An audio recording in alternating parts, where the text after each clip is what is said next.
লোহিত সাগর, যা কেবল প্রাকৃতিক সৌন্দর্যের জন্যই নয় বরং সামরিক ও কৌশলগত গুরুত্বের জন্য বিশ্ব রাজনীতির একটি কেন্দ্রবিন্দুতে রয়েছে। আফ্রিকা এবং এশিয়ার মাঝে অবস্থিত এই সাগরটি বিশ্ব বাণিজ্যের একটি প্রধান সেতু, যা সুয়েজ খাল এবং বাব আল মানদেব প্রণালীকে সংযুক্ত করেছে। এই অঞ্চলটি পরাশক্তিগুলোর প্রতিযোগিতার কেন্দ্রস্থল, যেখানে রয়েছে সামরিক ঘাঁটি, কৌশলগত চুক্তি এবং ভৌগোলিক প্রভাব বিস্তারের অসীম সুযোগ। লোহিত সাগর সুয়েজ খালের মাধ্যমে ভূমধ্যসাগরের সাথে এবং বাব আল মানদেব প্রণালীর মাধ্যমে ভারত মহাসাগরের সাথে সংযুক্ত। এটি মধ্যপ্রাচ্য, ইউরোপ এবং এশিয়ার মধ্যে বাণিজ্যের গুরুত্বপূর্ণ রুট। বিশ্বব্যাপী তেল পরিবহনের প্রায় ৩০% এই রুট দিয়েই সম্পন্ন হয়, তাই এই অঞ্চলের নিয়ন্ত্রণ পরাশক্তিগুলোর জন্য অত্যন্ত গুরুত্বপূর্ণ।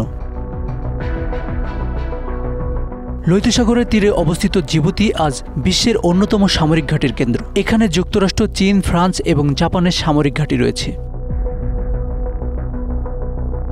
যুক্তরাষ্ট্রের জন্য এটি মধ্যপ্রাচ্যের নিরাপত্তা এবং সন্ত্রাস বিরোধী কার্যক্রমের কেন্দ্র, আর চীনের জন্য এটি তাদের বেল্ট অ্যান্ড রোড ইনিশিয়েটিভের একটি অংশ। অন্যদিকে রাশিয়া সুদানে একটি নৌঘাঁটি স্থাপনের উদ্যোগ নিয়েছে, যা পশ্চিমা শক্তিগুলোর জন্য উদ্বেগের কারণ। লোহিত সাগরের আরেকটি গুরুত্বপূর্ণ দিক হল জলদস্যুতা। সোমালিয়ার জলদস্যুরা এই অঞ্চলের বাণিজ্যিক জাহাজের জন্য বড় হুমকি। এই সমস্যার সমাধানে যুক্তরাষ্ট্র এবং ন্যাটো জোটগুলো তাদের যুদ্ধজাহাজ মোতায়েন করেছে। এই সামরিক উপস্থিতি শুধু জলদস্যু দমনে সীমাবদ্ধ নয়, এটি ভূরাজনৈতিক শক্তি প্রদর্শনের একটি অংশ। মধ্যপ্রাচ্যের রাজনৈতিক অস্থিরতা লোহিত সাগরকে সরাসরি প্রভাবিত করে। ইয়েমেনের গৃহযুদ্ধ এবং সৌদি আরব ও ইরানের মধ্যে আধিপত্য বিস্তারের লড়াই এই অঞ্চলের স্থিতিশীলতাকে বারবার বিপর্যস্ত করেছে। বাব আল মানদেব প্রণালীতে ইরানের সামরিক উপস্থিতি এবং সৌদি নেতৃত্বাধীন জোটের পাল্টা কার্যক্রম লোহিত সাগরকে একটি সামরিক সংঘাতের কেন্দ্রবিন্দুতে পরিণত করেছে।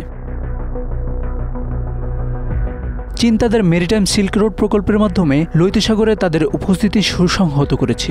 জিবুতিতে তাদের প্রথম সামরিক ঘাঁটি স্থাপন এবং বন্দরের উন্নয়ন তাদের বৈশ্বিক সামরিক কৌশলেরই অংশ। এটি কেবল বাণিজ্যিক নিরাপত্তার জন্যই নয়, বরং যুক্তরাষ্ট্র এবং পশ্চিমা শক্তিগুলোর জন্য একটি জবাব।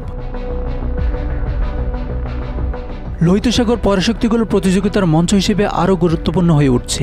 তবে জলবায়ুর পরিবর্তন, পরিবেশগত দূষণ এবং জলদস্যুতা রোধে বৈশ্বিক সমন্বিত উদ্যোগ প্রয়োজন। অন্যথায় এই প্রতিযোগিতা শুধু সামরিক নয়, বরং অর্থনৈতিক ও পরিবেশগত বিপর্যয় ডেকে আনতে পারে। Asanur Rahman Mithu, Bangla affairs, news desk.